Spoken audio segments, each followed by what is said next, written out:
At mahirap pong doctrine ito sapagkat kokonti lang ang naniniwala at ang mga tao ay natural na in opposition sa doktrina na ito.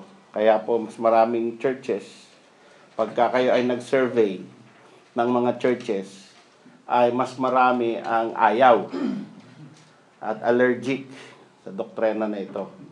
At hindi lamang yon, kundi pagka nalaman nila na yan ang paniniwala mo, imbis na nakangiti sa iyo in sweet fellowship, para kang hands off sa iyo, no? Parang ganun ba? Yung ba paniwala niyo? Sige, bye-bye. Parang ganun. So, ganun po ang attitude. Pero tayo po, we love all Christians. We love the brethren, whether they are Calvinists, Arminians, or in the middle, no? As long as they are profess that they are saved by the blood of the Lord Jesus Christ, and that they are saved by grace through faith alone,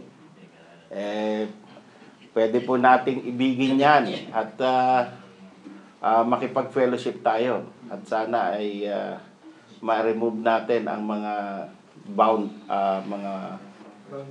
boundary, mga balakid sa fellowship. Ano? At of course, hindi naman tayo magko-compromise sa katotohanan for the sake of fellowship.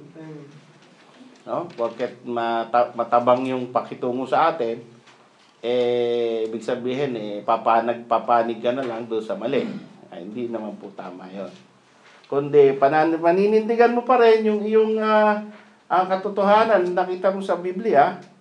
Pagkatapos, ay tulungan mo rin na magkaintindihan kayo, no? Usually, hindi naman ginagamit yung doctrine of election, kundi doctrine of grace. Mas, mas neutral. Mas hindi, kasi grace, nasa Bible yan. For by grace are you saved through faith. So, pag-usapan natin ng grace. Diba? Naniwala ka ba sa election? Pag-usapan natin ng grace. Yun. Tapos, tsaka mo banatan ng election. Okay. Okay, so, meron po, alam nyo, merong tinatawag na trace of teaching na dito ay, wala na akong masulatan. Yeah.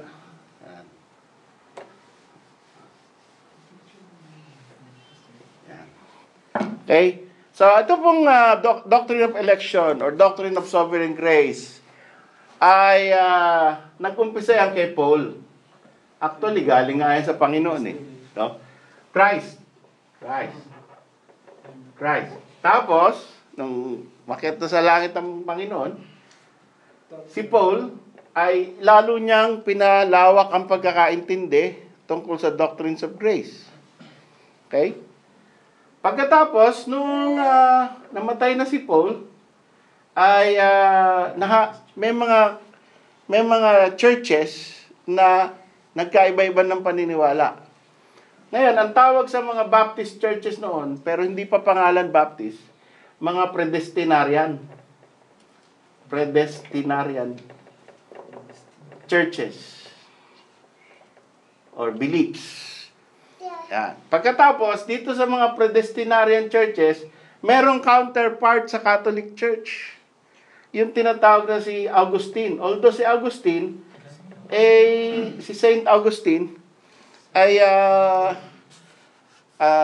talagang, Roman Catholic talaga yan. Pero meron siyang unique belief. Meron siyang isang klaseng belief na hindi nag-conform sa lahat ng Catholics. And that is the doctrines of grace. Naniniwala siya sa predestination. Kaya yun ang something na pwede mo mapulot kay Augustine. No? Pagkatapos, dahil mga bishops nagbabasa, noong nagkaroon ng Reformation, yung Protestantism na tinatawag, ng Reformation period, pinulot siya ni Luther at saka ni Calvin. Yan. Pero all the while, itong predestinarian churches, tuloy-tuloy yan. Yan ang paniniwala nila, yung mga Baptist. Pero hidden, hindi nakakasulat ng libro. Kung makasulat man ng libro, pinapatay, so nawawala yung libro, sinusunog yung libro. Kaya walang record na walang talagang malalaking libro. May mga records, pero walang malalaking libro. The only way that we know na yung mga lumang Baptist ay mga predestinarian is because their enemies wrote about them.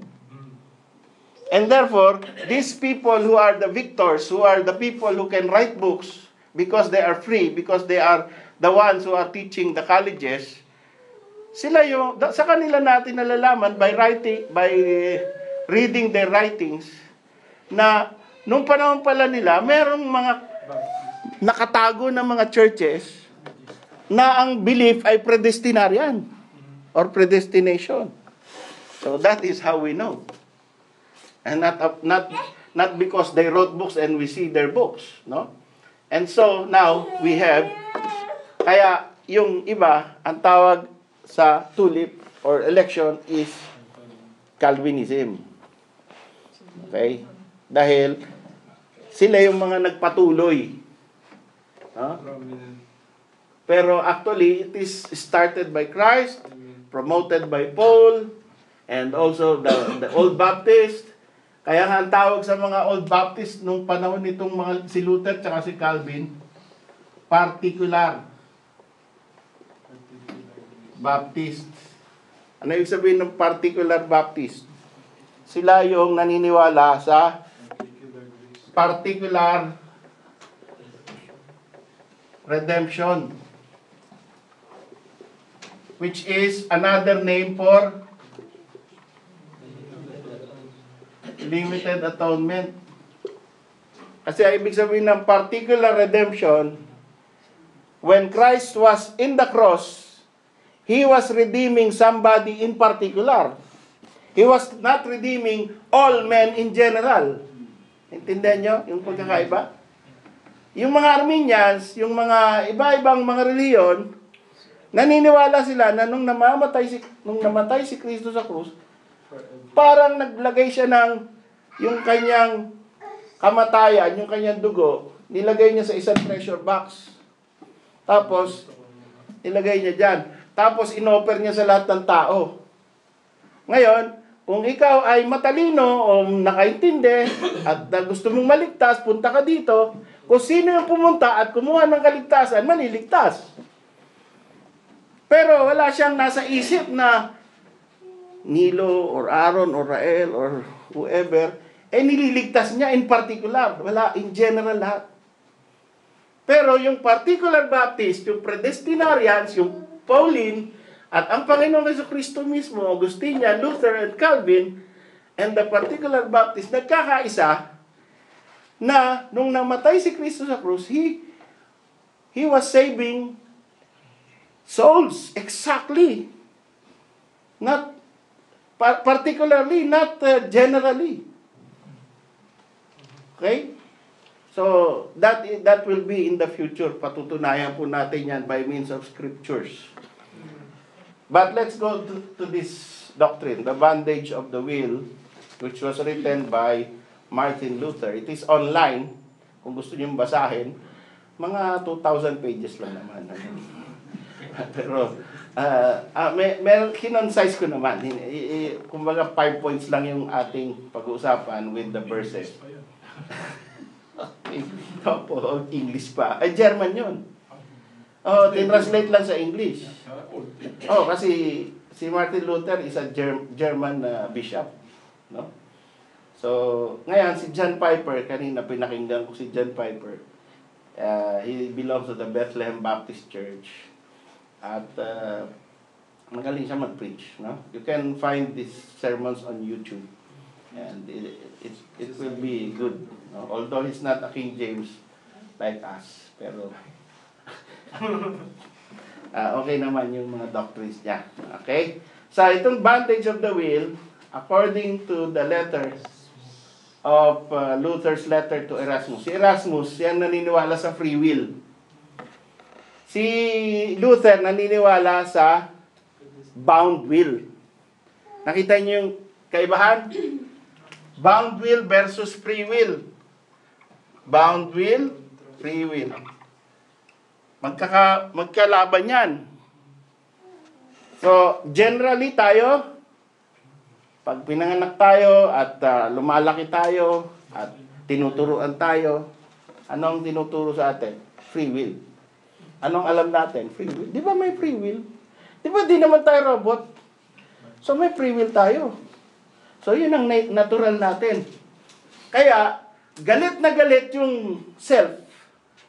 Pagka tinuruan ka ng bondage of the will. Posible yan. That's contrary to my experience. That's contrary to my nature. My nature, it is natural for me to believe that I have free will. I can exercise, I can do anything I want, and I can exercise choices that I want to choose.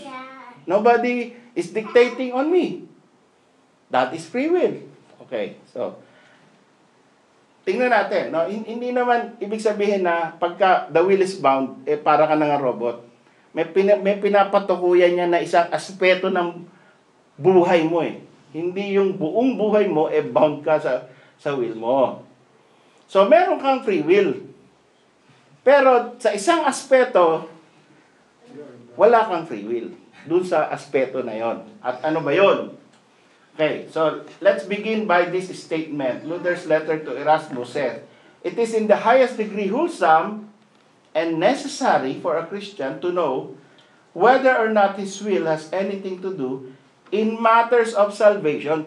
Tungkol sa kaligtasan, your will is bound. In any other thing, your will is not bound.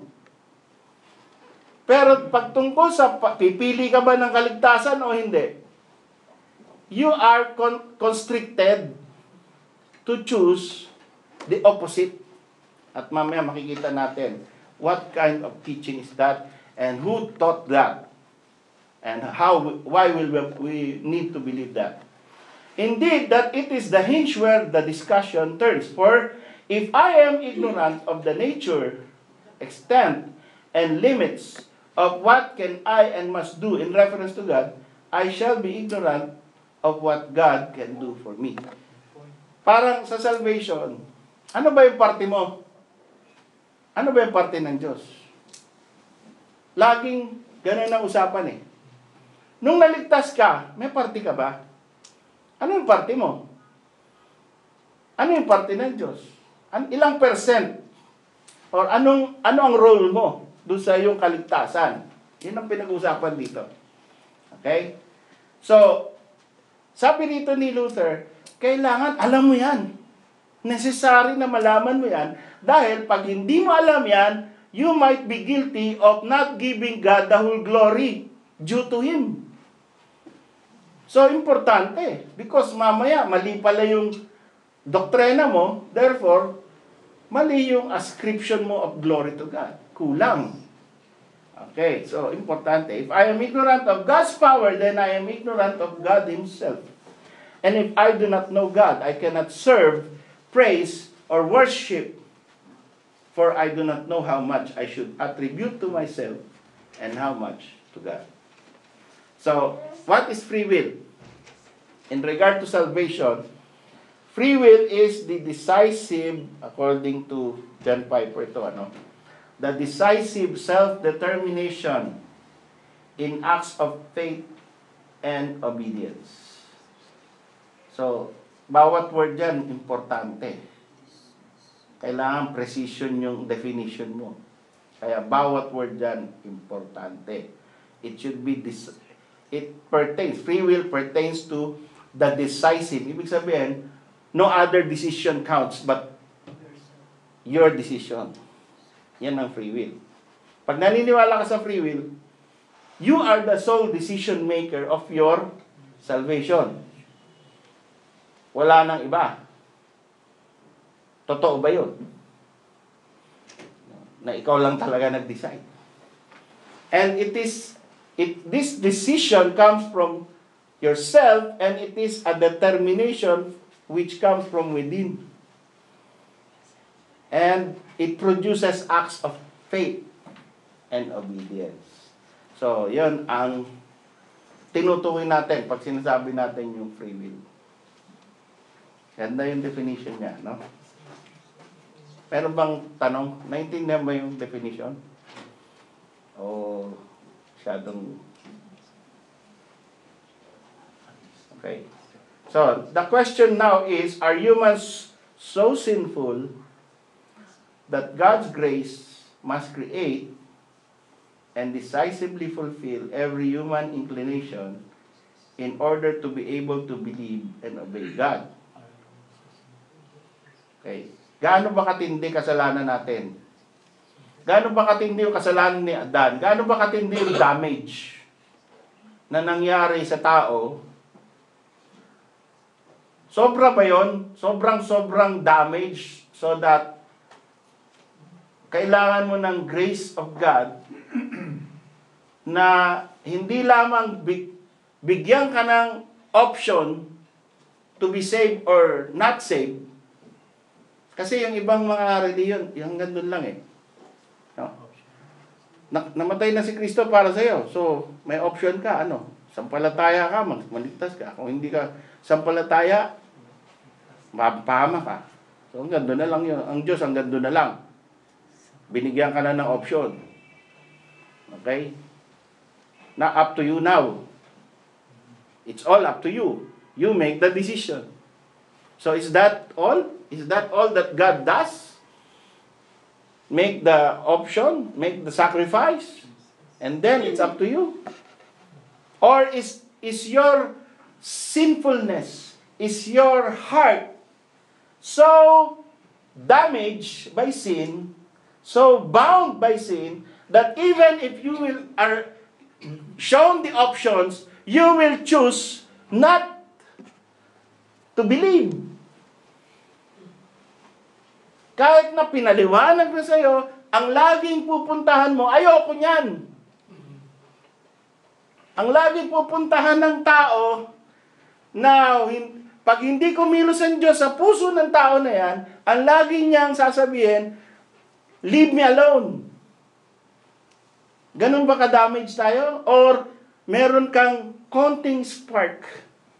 Meron ka pang natitirang willpower or free will, so that bahala ka na sa buhay mo, bahala ka na sa sarili mo, basta ginawa na ng Diyos yung parte niya.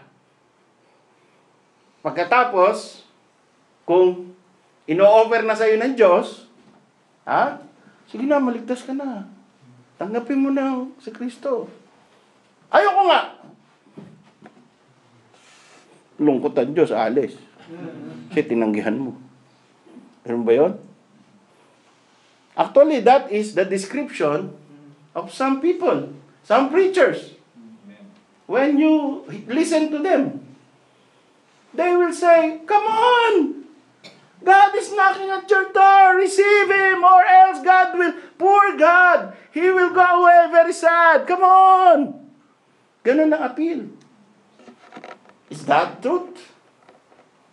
Yeah, so that is what we are talking about here. Kaya yung iba, alam nyo, pag naka-attend kayo ng ibang Baptist Church, ang preaching 30 minutes, ang invitation sa oras. Bakit? Alam niyo invitation? Hindi natin ginagawa dito, no? Invitation. Nakantahan ng Just As I Am. Paulit-ulit. 5 verses lang yon.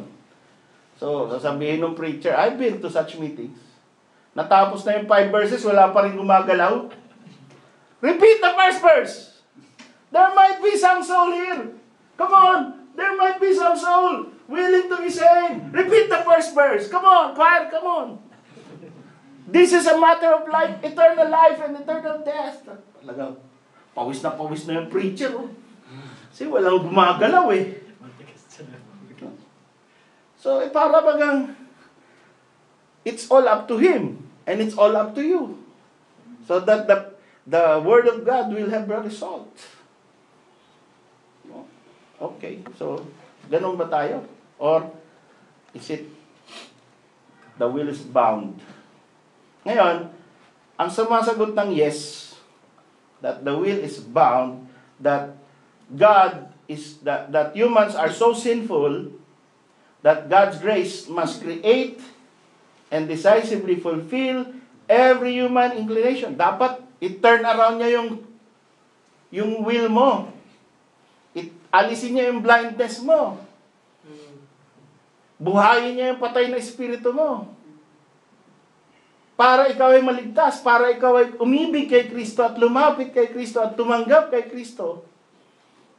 Ang sumasagot ng yes dyan, yan, itong mga to. Sinabi ko, Christ, Paul, Predestinarian Churches, Augustine, Luther, Calvin, Particular Baptists, and BCA. Yung no, yun yung Pelagians. Yung kalaban kasi na Augustine, yung si Pelagius. The time ni August. Yung kalaban ni Calvin, si Arminius. Yung kalaban ni Augustine, si Pelagius. What is Pelagianism? Pelagianism is, you can decide. There is a spark of divinity in your heart that you can still exercise by yourself. No? God did not take that away. Actually, ang isa pang turo dyan, when Adam sinned, he damaged only himself. Pero yung mga anak ni Adan, fresh yan. Mga neutral souls yan. O hindi lumipat sa kanila yung depravity ni Adan. Kaya pagka merong bagong panganak, fresh yan. Ang kaluluwa niyan, pure. So, pwedeng paglaki niyan, kaya niyan tumanggap sa Panginoon Diyos pag tinraining mo ng maayos. Yun ang Pelagianism. Sino dito na ang Pelagian? No. So, and the middle ground, semi-Pelagianism. Pag ganun, ano? Okay. What is semi-Pelagianism? Yan yung counterpart ng mga Arminians. The Arminians are semi-Pelagians. How? Sabi niya, okay, meron tayong original sin, meron tayong, hindi kagaya ni Pelagius na sinasabi niya, hindi nalipat sa mga bata, sa mga anak ni Adan, ang kanyang original sin, ang kanyang inherent depravity. Okay?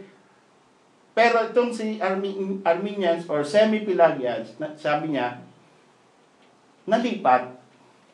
So lahat is born in sin. All have sinned and come short of the glory of God. Pero, binibigyan din ng Diyos ng prevenient grace. Yung mga tao. Binibigyan niya ng grace so that they will be aware when the gospel is preached, they can trust the Lord Jesus Christ. So parang almost pwede na, no? Parang pwede na nating paniwalaan. Parang, kaya maraming Baptist din dun ng mga Arminians Kasi parang, oo nga naman, no? Bakit naman hindi? Okay, let's see. From the Bible, what are the bounds? What is the bondage that has been transferred to us?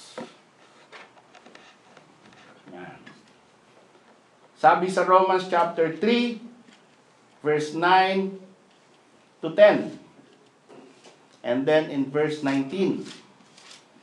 Sige, Chloe, please. Romans chapter 3, verse 9 to 10.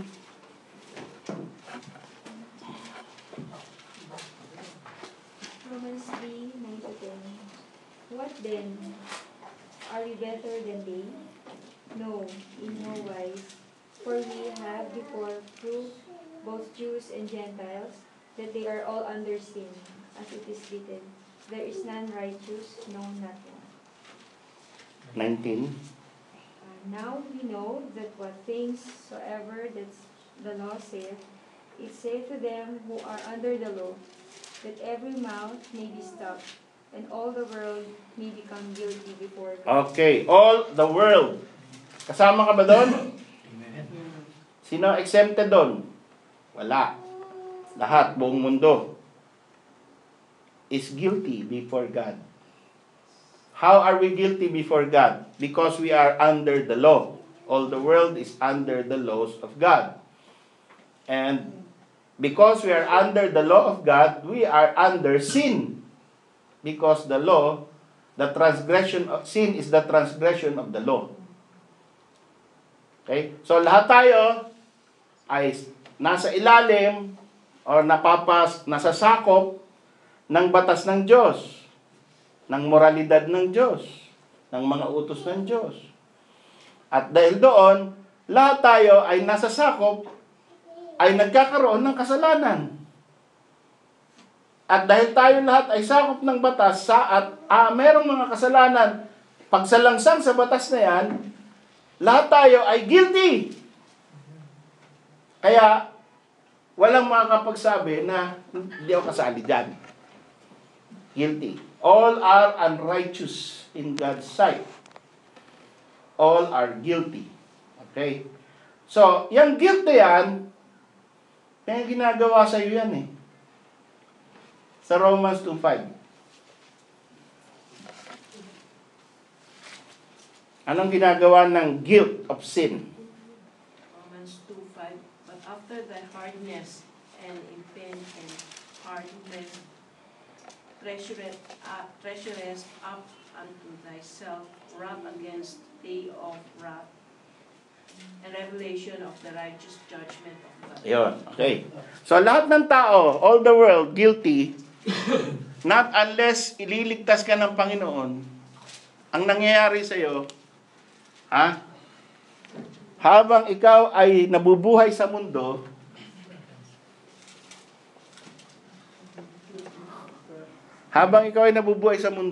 halimbawa, nag-umpisa ka baby,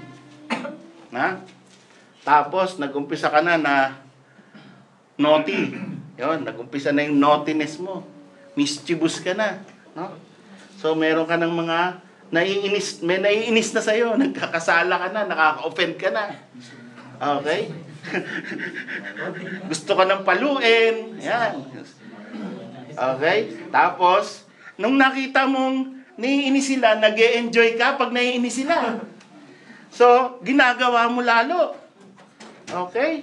So, nadadagdagan ang dishonor, disobedience to parents.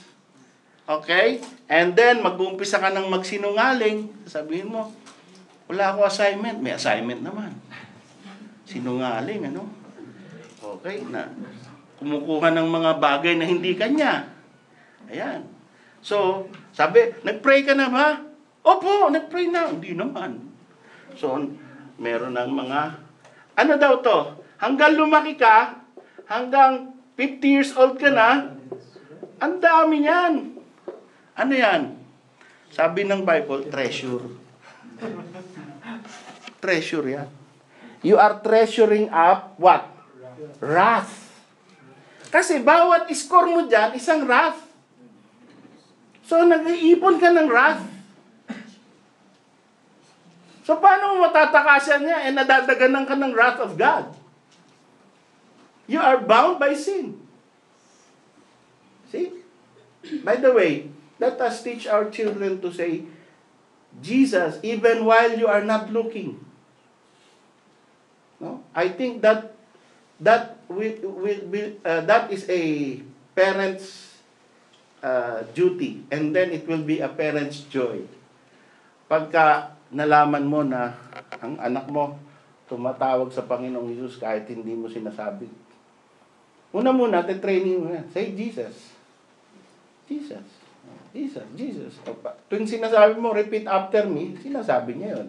Because obedience. Or because papaluin mo pag di sinabi. Pero, dapat, ang goal mo, no? Ang goal mo is, tatawag siya sa pangalan ng Panginoon or by himself or by herself. That will break. No? That will break this. Pagka nahabag ang Panginoon dyan, that will break all of this bondage. Yung joy mo na makita mo, nagpe-pray mag-isa, tumatawag sa Panginoon, or sige po, meron ka halimbawang dininay na laruan, tapos sasabihin niya, hindi po bale, pagpe-pray ko na lang yan kay Jesus, bibigay din sa akin yan. Bira. Siguro kinabukasan, bibilin mo yun, ano? Okay? So, bound by sin. Okay. Now, bondage of darkness. Not only are we bound by sin, and the wrath of God, and the guilt of sin, but we are also, all men are bound by darkness. Martina, please. John 3:19. John 3:19 to 20. And this is the condemnation: the light is come into the world, and men love darkness rather than light, because their deeds were evil. 20. For everyone that doeth evil hateth the light, neither cometh to the light, lest his deeds should be revealed. Yun. Okay. So, kasama ka ba rito? Kasama ba tayo lahat dito? Wala exempted, ano? Lahat tayo, lahat ng tao, men means the human race, love darkness rather than light. Why? Because their deeds are evil. So lahat tayo bound by the love of darkness. Men cannot believe because they are born with the inclination to darkness. Okay? Ang ating likes, darkness. Pag darkness yan, like yan. No? Kasi dumating yung light. Anong ginawa ng tao sa light? Pinako sa krus. No? Light has come, and men love darkness rather than light. Bakit? Anong ginagawa ng light? Bakit ayaw ng tao ng light? Nire-reprove yung darkness or ine-expose. Diba? Isipin mo, ang tingin namin sa iyo, napaka matino, napaka maayos, godly. Bigla ka in-expose ng light. Anong mangyari sa iyo? Para kang yung senadora na biglang binuko ng sa buong mundo. No? Tingin sa iyo. Hangang-hanga sa iyo yung biglang ano pala yun? Diba?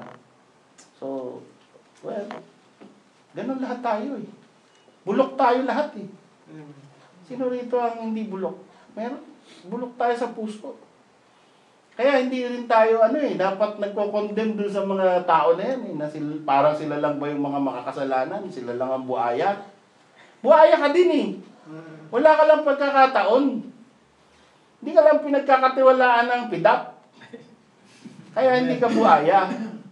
Pero pag pinagkatiwalaan ka ng 100 million, gagawa ka rin ng paraan para mapasayo yun. At may 10% ka, dahil pagkakataon mo na yun eh. Tapos lalong-lalo na, kung walang makakaalam. Kung alam na alam mong makakalusot ka, gagawin mo. Pupunin mo yun. Gagawa ka ng mga pirma na fake para pagka nabuko, hindi ako yan. Mga ganun pa, no? Darkness talaga puso natin eh. No? May palusot tayo. Yan example. Darkness tastes good and light tastes bad. You cannot enjoy what doesn't taste good to you. So, ito pa isa, you cannot change this habit by yourself. Even sabi sa Jeremiah 13:23. Sige nga, basahin mo, okay?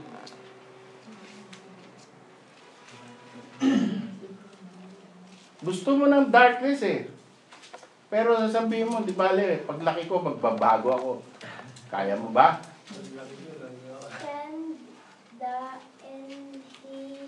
Ethiopian. Ethiopian changed his skin or the leopard his spots, then may we also do good that are as accustomed to do evil. Yun. Pwede bang ang Ethiopian maging super white? Si puti ni Chloe? Ha? Ethiopian? Or a leopard change his spots? Okay. Leopard na walang spots, no? So, hindi pwede. Imposible. Yun ang example ng Panginoong Diyos. Ganun din ka-imposible na kayo o tayo na ang habit ay kasalanan, magbagong buhay na wala ng kasalanan. Okay? So, that is the bondage to darkness. We are bound. So, I think it's already 10 o'clock.